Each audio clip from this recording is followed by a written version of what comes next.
There's obviously a lot of players that have a few players have gone from like NYCFC. Alex Ring had played, That's right. so we have an affinity for Austin, and I felt incredibly welcome when I was there. So I want to just show that same exact welcome to our next guest, the defensive midfielder for Austin FC, and one of my, as far as MLS players TikTok accounts, one of my favorites. Everybody, give it up for Dani Pereira. Dani, what's up, man?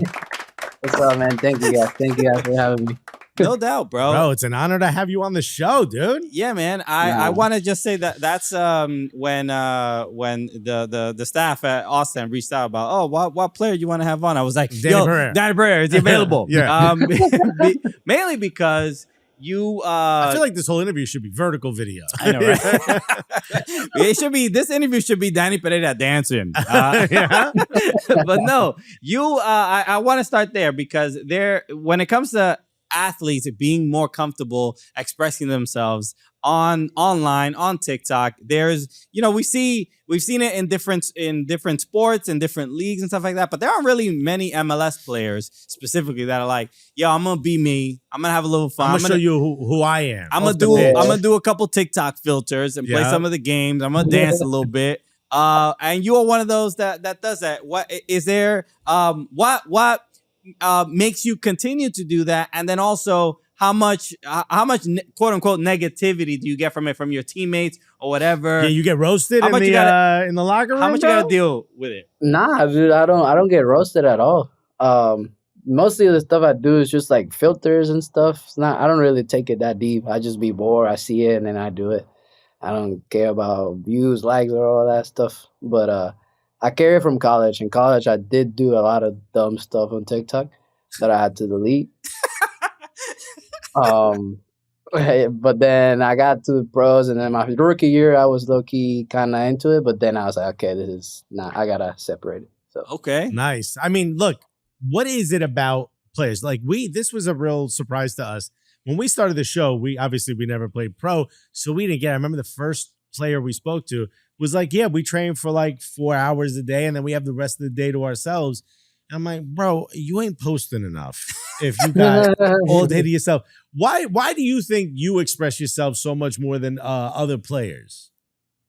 I don't know. I think it's a personality thing. Where I come from, probably like family stuff, like I also been living alone for a while, or lived alone for a while. I don't know. I feel like different circumstances in life made me the way I am, I guess. And I'm just an open guy. Yeah. Like people here will tell you I'm always messing around and, always just joking around and being happy. So that's the sensibility of a comedian, right? Just share it all. Oh, sure. I mean, because we don't want to live in our own brains. Right. There's too much. There's too much going on here. nonsense going on. Yeah. But you say you live alone, but I've been seeing videos of you with your cat. Your roommate.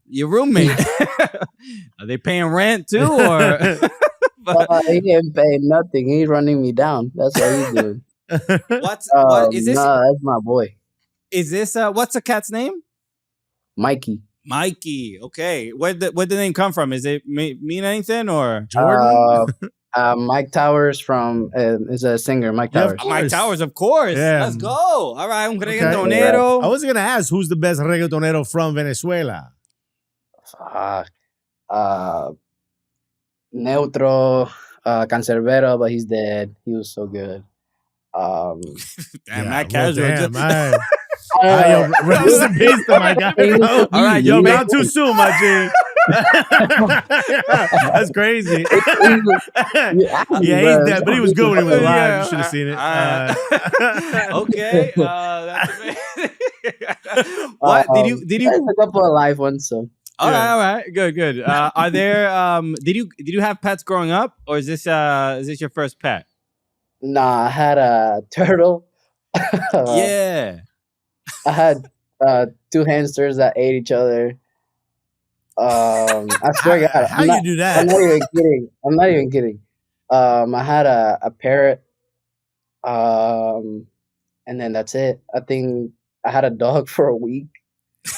See, okay, What? but this is Usually when you ask people, did you have pets growing up? You don't get such a long list. especially for Latino family. Like, what the dog, I understand, because the dog is just like the dog walked up to your house and now it's your dog for a week, and then you just let him back out. So I get that, because in Dominican Republic, that's how it is. Nobody goes. There are up. neighborhood dogs. Exactly. Yeah. And then they might just, they're your roommate for a month, and then they go out and live their life. Yeah. But was this all in Venezuela? Did you have a parrot and all this other stuff? Or was that here? Yeah, I had a turtle, a parrot, and the hamsters in Venezuela, and the fish, but that don't count. That's incredible. Man, fish. Because I asked my mom and my dad for like just to get a dog or something. They're like, not even. Yeah. Well, it wasn't even like a second conversation. There was just no chance that we were gonna get a pet. Yeah, my mother was like, "What are you? You run a zoo or a dog?" Ace Ventura, pet detective. What you obviously you made the switch when you moved here. You started playing soccer in, I believe, high school, right? At high school in Venezuela, in Virginia. How different of a shift was that? Nah, it was too different. At the point that I didn't want to be there anymore. Like the first 2 months, it was just like, Mom, Dad, I want to go back. Like I can't do this. I didn't speak English. Like it was just different. I thought you were gonna say like, yo, my teammates is trash. Like, I can't be here, bro. I'll pass these dudes. They pick it up and they shoot it into a basket. I was like, what are y'all doing, bro? I mean, it wasn't the best either, but that wasn't the main thing. So yeah, it's tough. Yeah, the food is very different too.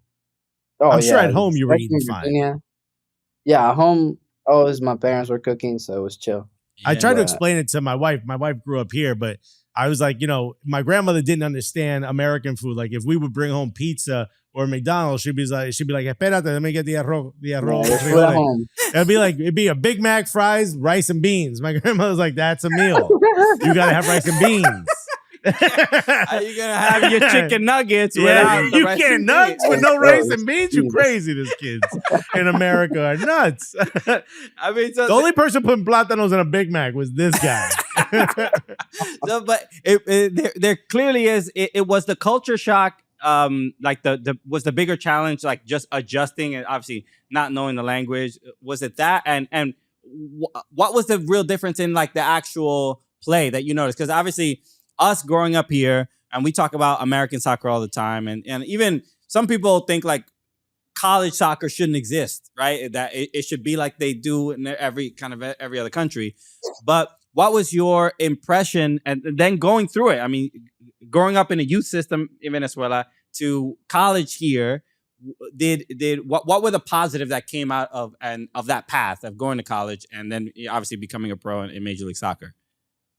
Nah, I mean, obviously Venezuela and the U.S. is different, very different. But I think one good thing about me and my personality and one of my strengths is that I can adapt to whatever it's on my way, and I think that's what I did. I adapted to the life in Virginia, having to do new friends, new everything, and then as I was going in high school, I learned that college was the best path for me, and at that time, and it was. At the time, I could do school and soccer at the same time, and that's why opened up the doors for me to become what I am today. So, it was a win-win regardless. So nice. And when you get picked by Austin, I mean, that must have been a huge moment, How'd the family react to you going pro? Because I know... And I just want to add to that, and please answer this, because I had watched the video on your TikTok of the announcement of when you got picked first, and there's a child in the video crying beyond and not crying happy, crying like, why is everybody screaming? Yeah. Why are we having a good time here? Just a terrified child. Who is that kid? My little cousin. It was my little cousin. Okay. Yeah, he gets a slightly smaller gift. Everybody's so happy, and this one kid is just like, stop screaming! Everybody. Well, that's why I brought it up. Like, I know how my mom reacted when I got into college. Never mind. I remember how my mom reacted when the judge was like, "No, you good." Like, you going pro must have been such a huge moment. Talk about that, for how that felt for the family. Yeah, no, amazing. I felt like just everything paid off. When they announced my name, all the sacrifices from my parents, from me.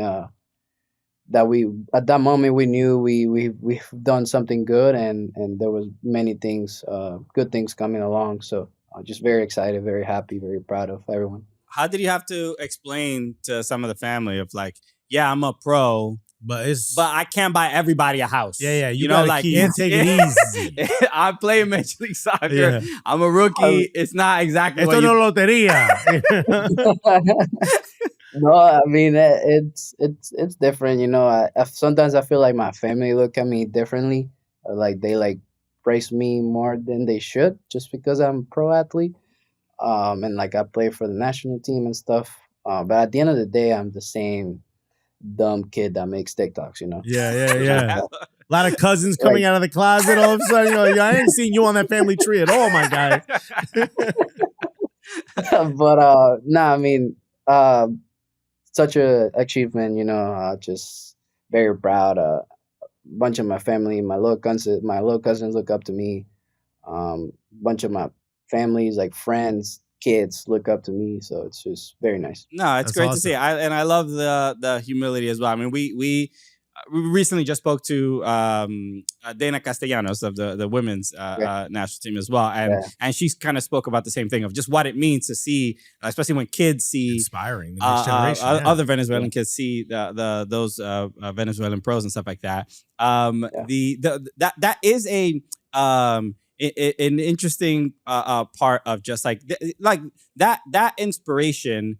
She was talking about it as well, but the fact that like I see the way you speak, and there is like I mentioned earlier, like there's a humility to you, and I had seen an interview that you did with We Are Austin TV, so shout out to those guys as well. And I watched the whole thing. It's like an hour, and it's like, I'm like, Danny is like one of the chillest dudes I have ever seen, and the one thing that stood out to me was you had mentioned about training, and you said that you don't enjoy training by yourself. Like you want to be a part of a squad. You want to be training with other people. Why is that? What is it about?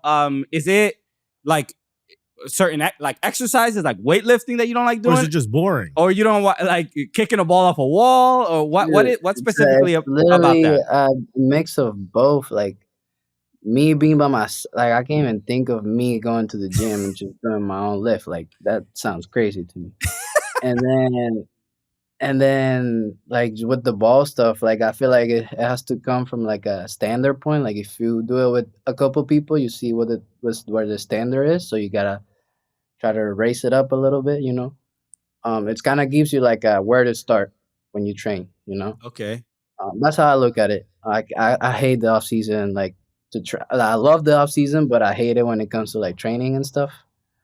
Because I just can't wait to be back for the season. Train with everyone with an actual like routine and plan and stuff. So Yeah, we talk to footballers all the time, and sometimes they'll have like an off-season like meal plan that they have to like the nutritionist keeps them much. I'm like, Brian, nobody watching. You know what I mean?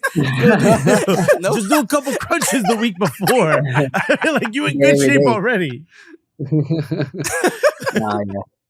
He's like, no, we sticking to it. Talk to me about this season. Obviously, look, it's a little bit of a rough start. You start with a win, but you have 2 losses.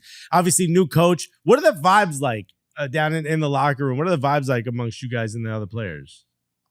No, vibes are still high, man.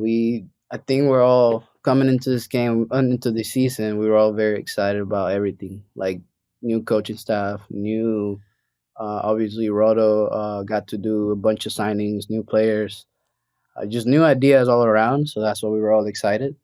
We still are, even though we lost the last 2 games. I think we've played extremely good. We just haven't rewarded ourselves with goals, and I think that's the only thing we're missing.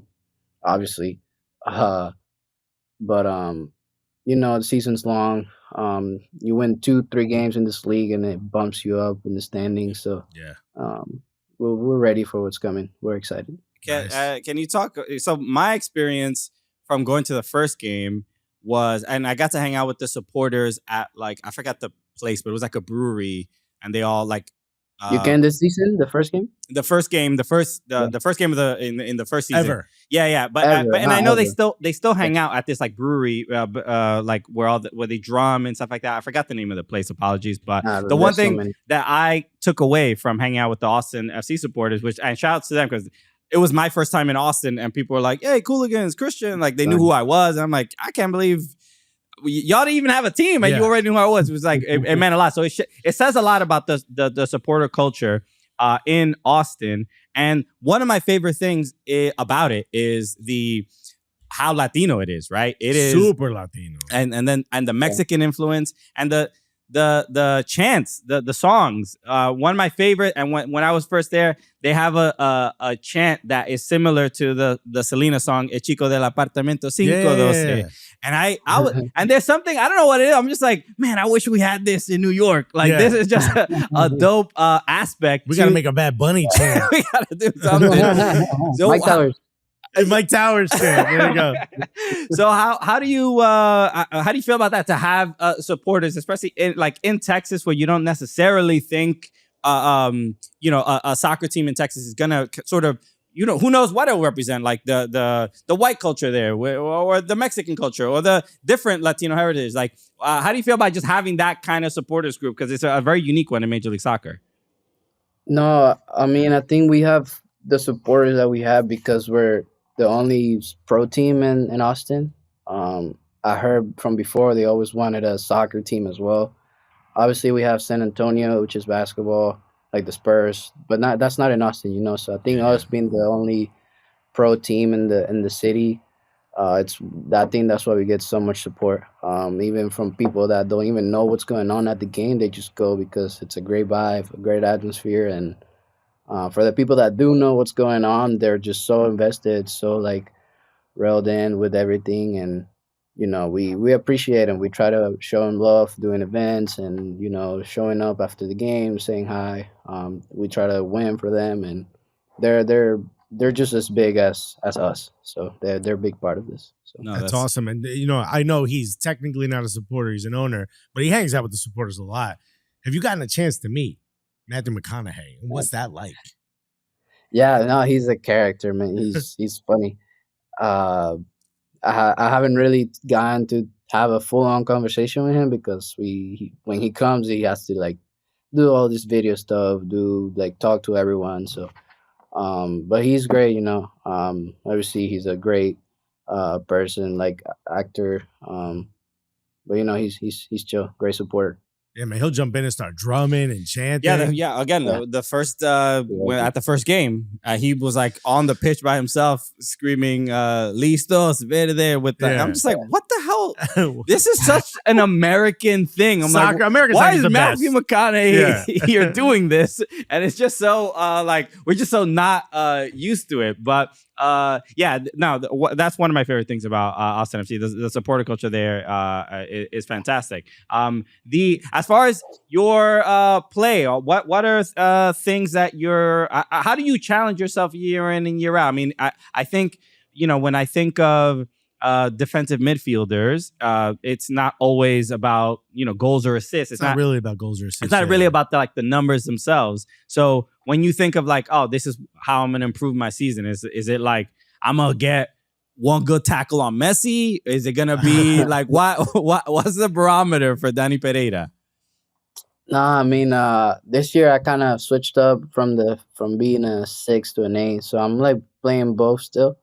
But I mean, just honestly just want to win, man. Whatever it takes. It's not about me. I think it's about the team. Obviously, we haven't made it to playoffs the past 2 seasons, and that's what we want to do this year. No matter if I have to play bad, but that means going to playoffs and making it, winning the MLS Cup, I'll play bad. What are those off seasons like when you miss the playoffs? What is going through your mind? It's tough. You get such a long break. This past break, it was like almost 3 months, like doing nothing. So like it's just you gotta train. You should go on vacation, just clear your head off for like 2 weeks. Then start working out again. Maybe take a break if you want, but I hate taking breaks. Like it's just like you lose the fitness, you lose the focus, and getting back into it's kind of tough. But the new opportunity this year, new goals, and I think we got the team to do it. So Well, you just mentioned obviously not making the playoffs tough. What do you do during the playoffs? Do you watch them? And if you do, who do you root for? You just boo everybody. You boo. You don't watch it at all? I don't watch it. I disconnect completely from it. Okay. Yeah, it must make you angry, right? Yeah, I just see the scores. Obviously, maybe I watch the final, but I don't really. I give up for the season. So If you got a homie on the team, you send a congratulatory text. You're like, whatever. I'll see you in person. literally, pretty much. All right. Another player I do want to ask you about is because he's obviously very dear to us as well. He played at New York City FC for a long time. Your goalkeeper, Brad Stuver.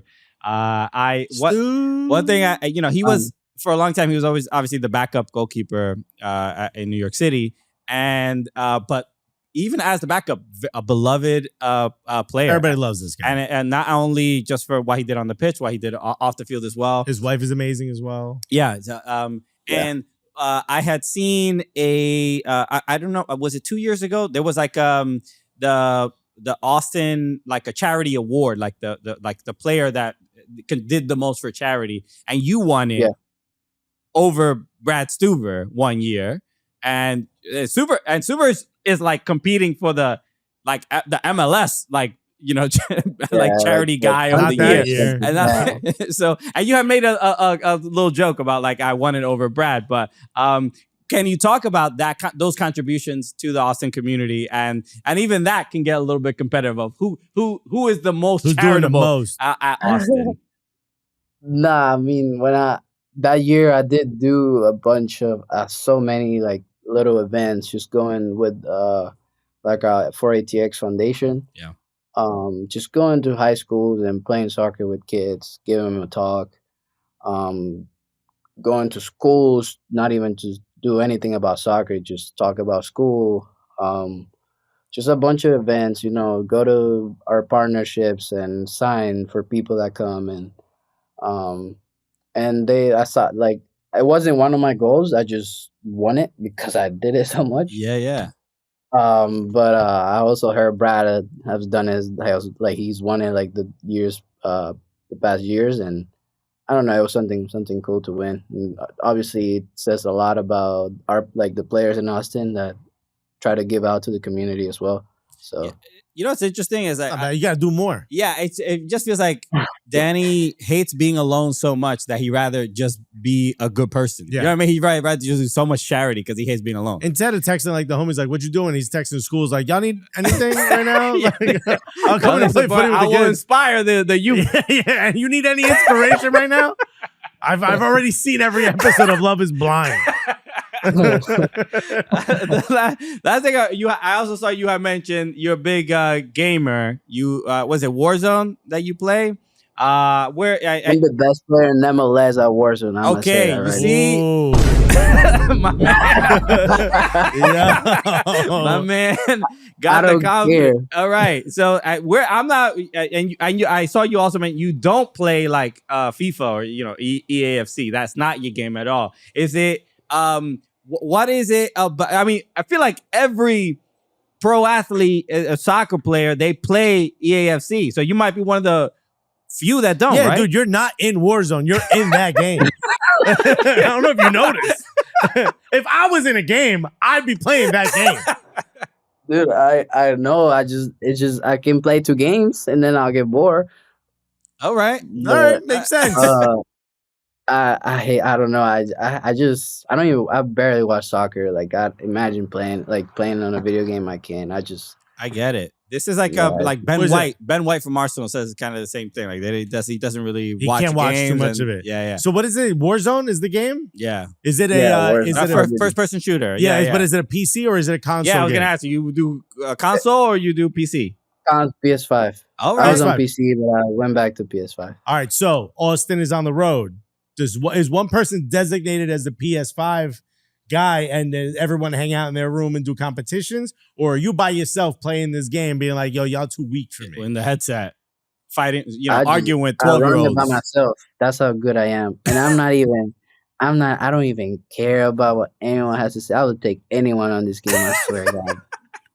I'm gonna start learning to play. See if I can take out Dani Pereira. We gotta. I haven't really played like a first-person shooter in a long We have a time. PS5 right here. I We do. trying to Maybe get- we gotta download I've it. been trying to get the MLS to do a Warzone tournament for teams, and like, Yeah, because oh they my do God, that. that would be There's they a do- new wrinkle for EMLS. They do EMLS. Yeah, that might be kind of fun. All right. Well, look, Danny, we'll work on something, bro. Also, All we're gonna email some video game creators. Let's get you into the game. Why get a Danny would Pereira love it. skin? I play every day, dude. Like I'm telling you, I'm cracked. That's crazy. Remarkable. Yeah. Any other? You Fortnite? Do all the other ones or no? Just Nah, Warzone. just Warzone. Yeah, I don't switch it up. All right, I'm All gonna right, check bro. that out. Uh, I do want to ask you. You have a new player on the team, Brendan Vazquez. That's a big man. You know what I mean? That's a big Yeah, dude. Superman. But you obviously in training, you may have to help defend him every once in a while. You're in midfield. This guy's running past you. How different is, because this guy looks so good wherever he plays. How different is it with this guy on the team? Nah, yeah, he has all like everything that a striker needs. Tall, strong, good with his feet. Like he's just complete player, and I think he hasn't really scored, which is what he wants. You know, that's what strikers. That's how they get good in their head. Scoring, and I'm sure when he gets it, he'll just take off, just how he has done it before, Cincinnati, Monterrey. So he'll be good. okay. Even if it's time with the national team, one of my favorite things about him is you just never know when he's going to shoot. Sure. At any point, all of a sudden, he And strikes. then, he leaves Monterrey and then they get knocked out of CONCACAF Champions League. I don't know. I'm not saying. I'm not saying saying. anything. Right. Clearly, Yeah, Monterrey rage quit. Daddy, look, we wish you the best of this season. Continued success. It's so honored that you would hang out with us for a little bit and be dumb with us. Yeah, shouts to Mikey. Even though I'm allergic to cats. I'm sure I'll see you at the next Latin trap concert. We'll The chill, Latin bro. Grammys, The bro. Are you was listening good, to you like the Bad Bunny, the last Bad Bunny album, the new one? Yeah, I know all the songs. Too. It's I got tickets for his concert in Puerto Rico. okay. No mean to brag. Huh? Wifey put herself in the auction. The lottery. Okay, Yeah, that's the lottery, right. All yeah. right. Amazing. All right. I wish I was married to you, Alexis. All right. Well, there's a nice ending to this episode. Carter, becoming efficient. Dani Pereira, thank you so much, brother. Best of luck. Thank you, guys. Thank you. Have a good one.